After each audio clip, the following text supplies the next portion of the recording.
अस्सलामुअलैकुम दोस्तों, मैं हूं अब्दुल हफीज़ साजिद और आप देख रहे हैं हमारा YouTube channel Umar auto service and mechanical workshop. तो दोस्तों, अगर आप हमारे चैनल पर नए हैं तो हम आपको दिल की अथाह गहराइयों से खुश आमदीद कहते हैं।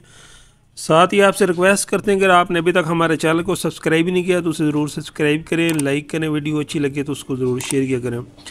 तो दोस्तों, ये देख सकते हैं कि एक हमारे पास ये चाइना का मोटरसाइकिल है, गालबन 10-11 मॉडल है। तो ये फॉल्ट ये कर रहा था कि इसका ये जो गेयर है ना, वो बल्कि जो चौथा गेयर था ना वो लग नहीं रहा था। तो यह ऐसी सूरत हाल थी कि गेयर अपने आप ही निकल रहे थे, अपने आप ही लग रहे थे। तो इस तरह का ये कोई प्रॉब्लम जो है ना मोटरसाइकिल कर रहा था। तो ज़्यादा जो इसका चौथा गेयर है वो फॉल्ट कर रहा था। तो मैंने ये भी खोला है, ये देख सकते हैं कि क्लच वाला जो है ना इसका टॉपअप वगैरह खोला है। ठीक है, तो फॉल्ट अक्सर ये जो गेयर बनाते हैं ना वो दो किस्म के बनाते हैं। एक तो अक्सर औकात ऐसा होता है कि गेयर जिस मोटरसाइकिल यानी जौन से गेयर में उसी में रह जाता है, फिर गेयर ना निकलता है ना लगता है। तो वो ज़्यादातर दोस्तों फॉल्ट होता है इस स्प्रिंग का। ये जो हमारी गेयर शाफ्ट है ना, इसका ये जो स्प्रिंग होता है ना ये टूट जाता है। जब ये टूट जाता है तो ये जो हमारी गेयर शाफ्ट वाला हिस्सा होता है ये हमारा नीचे गिर जाता है ऐसे। तो फिर जब हम ऐसे गेयर आगे पीछे निकालते हैं या लगाते हैं तो ये इस शिफ्टर को घुमाता नहीं है, जिस वजह से फिर ना गेयर निकलता है ना गेयर लगता है। तो कभी कभार ऐसा होता है कि ज़्यादा हम ज़ोर से गेयर लगाएं या निकालें तो ये हमारी स्टॉपर पतरी जो होती है ये ख़राब हो जाती है। तो इस वजह से भी ये जो मैंने आपको फॉल्ट बताया वो करना शुरू कर देता है। लेकिन इस मोटरसाइकिल को इन दोनों से अलग एक फ़ॉल्ट आया है।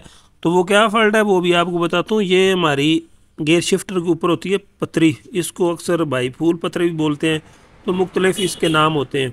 तो इसकी ये टूट गई है। ठीक है, तो ये टूटती इसलिए कि जब हम गेयर लगाते हैं या ज़्यादा सख्ती करते हैं तो या निकालते वक्त ज़्यादा ज़ोर लगाते हैं, इस वजह से अक्सर टूट जाती है। बहरहाल ये चाइना के मोटरसाइकिल होते हैं तो इनमें ये अक्सर ये फॉल्ट आता रहता है। CD70 में ये अलग कम ही आता है, तो ये चाइना में जो है ज़्यादा आता है। तो अभी हमने टापा खोला है तो उसमें से ये पतरी टूटी हुई निकली है। तो वो भी आपको दिखाता हूँ कि वो किस तरह की होती है। ठीक है, तो ये वाला दोस्तों जो हिस्सा था ना इसके साथ से टूट गया, नज़र आ रहा है दोस्तों। तो अभी मैं इसको खोलता हूँ और दिखाता हूँ कि ये पतरी कौन सी होती है। खोल।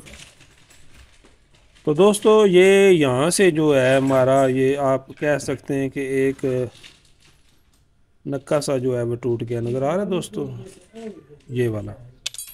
तो अभी मैं आपको दिखाता हूँ ये किस तरह की होती है और कहाँ पर ये होती है। अब दोस्तों बताता हूँ कि ये चीज़ क्या होती है। ये एक्स्ट्रा मेरे पास पड़ा था तो मैं आपको समझाने के लिए ये बता रहा हूँ। ये होता है हमारा गेयर शिफ्टर, जो जिसको हम गेयर ड्रम बोलते हैं, जिसका काम होता है गेयर लगाने। ठीक है, तो इसके ज़रिए हमारे ये जो गेयर होते हैं ना वो दोस्तों लगते हैं। तो इसके ऊपर ये लगी होती है, नज़र आ रही है। ये हमारे पास वैसे पुराना पड़ा था, हमने किसी और मोटरसाइकिल का निकाला था, तो इसलिए मैंने आपको समझाने के लिए ये निकाला है। तो ऐसे इसको हम खोल लेते हैं और आपको दिखाते हैं कि ये किस तरह की होती है। ठीक है, तो ये नीचे गिरी है। तो दोस्तों ये होती है। ठीक है, नज़र आ रही है, यानी कि ये वाला इसका हिस्सा जो है वो साथ से टूट गया है, नज़र आ गया। तो दोस्तों, इस पतरी का निज़ाम अब क्या कंपनी ने बनाया वो भी अब आपको समझाता हूँ। ये आप देख सकते हैं कि कितने इसके कट हैं, 1 2 3 4। ठीक है, अगर आप इसको छोड़ें तो फिर आप यहाँ से लेंगे 1 2 3 4। यानी कि जब हम गेयर लगाते हैं तो सबसे पहले हमारी ये जो स्टॉपर पतरी होती है, मैं भी आपको दिखाता हूँ वो कहाँ पर होती है। ऐसे दोस्तों लगी होती है यहाँ पर। ठीक है, तो यहाँ पर हमारे जो मोटरसाइकिल है वो क्या होगा, न्यूट्रल होगा, यानी कि यहाँ से हमारे गेयरों की स्टार्टिंग होगी। जब हम पहला गेयर लगाते हैं तो ये पतरी यहाँ पर आ जाती है ऐसे। तो इसके साथ यहाँ पर स्प्रिंग होता है, जिसका काम ये होता है कि इसको पंजाबी में आप कह सकते हैं कि तड़ दे कर रखना कि ये शिफ्टर खुद ब खुद घूमे ना। यानी कि जौन सा भी हमने गेयर लगा देना है, इस पतरी का काम होता है उसको लगे रहने देना कि हमारा गेयर खुद ब खुद निकले ना। उसके बाद यहाँ पर पहला, यहाँ पर दूसरा और यहाँ पर तीसरा और यहाँ पर लास्ट चौथा। इसके आगे ये आप देख सकते हैं उन्होंने ऐसी सेटिंग बनाई, अगर आप लगाना चाहेंगे भी तो नहीं लग सकेगा, यहाँ पर ये रुक जाएगी। तो इसी तरह ये ऐसे ही ये न्यूट्रल होता जाएगा। ठीक है, तो अगर यहाँ पर हो तो फिर गेयर ठीक तरह से नहीं लगता तो फिर दोबारा लगाना पड़ता है। तो असल में इस पोल पतरी का काम ये होता है कि जब हमारा गेयर लग जाए उसको वहाँ पर ही लगे रहना देना। तो इसका ये हिस्सा जो था वो टूट गया था, जिसकी वजह से ये इसकी सारी टाइमिंग जो थी वो शिफ्टर की आउट हो गई थी, जिसकी वजह से ना चौथा गेयर लगता था और ये खुद ब खुद ही जो है ना प्रॉब्लम कर रही थी। तो यही था इसका फॉल्ट जो मैंने आपके साथ शेयर किया है। यहाँ से ये टूट गई है, तो ये अचानक ही अक्सर टूट भी जाती हैं। बहरहाल इसमें ज़्यादा सख्ती नहीं करनी चाहिए गेयर लगाते वक्त या निकालते वक्त, जिसकी वजह से ये प्रॉब्लम बनती है। तो अब आपको साथ एक और भी चीज़ आपको शेयर करनी है ताकि आपके नॉलेज में इजाफा हो। एक दोस्तों गेयर शिफ्टर होता है इस किस्म का, ये देख सकते हैं कि इसके अंदर पिने अलग हैं। तो ये जो CD70 है जापानी मोटरसाइकिल उसमें ये आता है।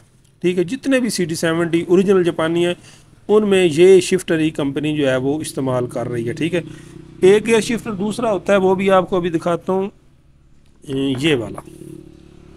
तो अगर आप देखें तो इनमें और इसमें फ़र्क है, नज़र आ रहा है दोस्तों। इसकी ये जो ऊपर वाली पतरी है ना, ये कंपनी ने फिक्स की हुई है। ठीक है, तो ये भी चाइना के कुछ मॉडल है उनमें आता है। तो इसके साथ जो स्टॉपर पतरी होती है वो दूसरी किस्म की आती है, मैं वो भी दिखाता हूँ आपको। तो दोस्तों इसके अंदर इसके साथ जो पतरी लगती है ना स्टॉपर, वो ये वाली लगती है। ये अभी पैकिंग के अंदर है, समझाने के लिए आपको बता रहा हूँ, निकालने मकसद नहीं है। तो इसके साथ जो स्टॉपर पतरी लगती है वो ये लगती है, इस बात का भी आपने ख्याल रखना है। और ये जो दूसरा मैंने आपको बताया उसके साथ जो स्टॉपर पतरी लगती है वो ये वाली लगती है, यानी ये छोटी होती है और ये बड़ी होती है। ठीक है, तो इसके साथ यहाँ पर ये दोनों काम करती है, यानी कि ये जो है हमारा गेयर भी यहाँ से निकलता और लगता है और स्टॉपर पतरी भी यहाँ से लगती है। लेकिन इसका निज़ाम जो है वो कंपनी ने थोड़ा सा मुख्तलिफ बनाया। गेयर जो निकलता लगता है वो यहाँ से हमारी गेयर शाफ्ट काम करती है और ये जो स्टॉपर पतरी है ये यहाँ से काम करती है। तो ये दो किस्म के थे, मैंने कहा चलो आपके इल्म में इजाफा हो जाए। दोनों का काम वैसे एक ही होता है, आप इनमें से कोई भी फिट कर सकते हैं। सिर्फ आपको ऊपर जाकर ये जो स्टॉपर पतरी है इसकी सेटिंग जो है वो तब्दील करनी पड़ती है। मिसाल के तौर पर अगर आपको ये लगाते हैं तो फिर आपने वो वाली स्टॉपर पतरी लगानी जो कि मैंने आपको पहले दिखाई है। अगर आप ये वाला शिफ्टर लगाते हैं तो फिर आपको ये वाली लगानी पड़ेगी। सेम काम दोनों को एक ही है, बस कंपनी जो है वो फिर मुख्तलिफ किसी कोई चीज़ें जो है बनाती रहती हैं। ठीक है, तो उम्मीद करता हूँ कि दोस्तों जो है आपको वीडियो पसंद आई होगी। तो अभी हम इंशाल्लाह इसको फिट करेंगे। तो फिटिंग का इसका बहुत ही आसान तरीका है, जैसे वो हमने खोली है तो उसी तरह यहाँ पर इसकी गियर शेफर लगती है और उसके ऊपर आपने ये लगानी होती है। ठीक है, ऐसे नज़र आ रहा है दोस्तों, ऐसे। और इसके ऊपर आपने वो जो पतरी मैंने खोली थी उसकी आप सेटिंग सामने देकर लगा देंगे तो इतना सारे ही इसका काम है। ठीक है, तो फिर सारी मुकम्मल टापा खोलने की और फिट की वीडियो बनाए तो वो बहुत लंबी हो जाती है। तो असल में मकसद यही होता है कि आपको जो पॉइंट वाली बात है वो बताना, ताकि आपके नॉलेज में और आपके इल्म में इजाफा हो। तो अगर मोटरसाइकिल गेयरों में फॉल्ट करता है या कोई भी प्रॉब्लम बनाता है तो सबसे पहले ये जो होता है ना साइड वाला टापा हमारा क्लच वाला दोस्तों, ये वाला, तो इसको खोलना चाहिए। क्योंकि ये जो यहाँ पर ही गेयरों का निज़ाम होता है तो यहाँ पर अक्सर फॉल्ट जो है वो मिल जाता है। मिसाल के तौर पर जैसे हमने खोला है, जो इसकी पतरी टूटी हुई है या इसका ये स्प्रिंग जो मैंने आपको बताया गेयर शाफ्ट का ये टूटा होता है, या ये स्टॉपर पतरी है ये ख़राब हो सकती है। तो अगर यहाँ पर इसका फॉल्ट ना निकले तो फिर हमको मुकम्मल जो इंजन है वो खोलना पड़ता है। क्योंकि ये जो चीज़ें होती हैं शिफ्टर वगैरह या गरारी वगैरह ये जो होती हैं फिर ये इंजन के अंदर होती हैं। बकाया जो आम जो मैकेनिक तजर्बा रखता है तो उसको तो वैसे ही पता चल जाता है ना बाहर से वो कहाँ से फॉल्ट है। तो जो हमारे नए मैकेनिक है वो अक्सर मुझसे पूछते भी रहते हैं, तो ये मैं उनके लिए चीज़ें बता रहा हूँ कि अगर इस तरह का फॉल्ट हो तो सबसे पहले आप ये क्लच वाला टापा खोलें, यहाँ से फॉल्ट तलाश करने की कोशिश करें। अगर मिल जाए तो ठीक है, अगर ना मिले तो फिर आप इसका जो है ना मेन इंजन खोलेंगे। ये जो हमने शिफ्टर निकाले हुए हैं ये इसीलिए निकाले हुए ये गेयरों में फॉल्ट करते हैं करते थे, तो जिसकी वजह से हमने ये निकाले और इसकी जगह हमने नया शिफ्टर डाले थे। ठीक है, तो उम्मीद करता हूँ कि दोस्तों आपको वीडियो पसंद आई होगी। तो इसी के साथ हमारी वीडियो का इख्तिताम होता है। इंशाल्लाह मिलेंगे किसी नई वीडियो में, तब तक के लिए अल्लाह हाफ़िज़।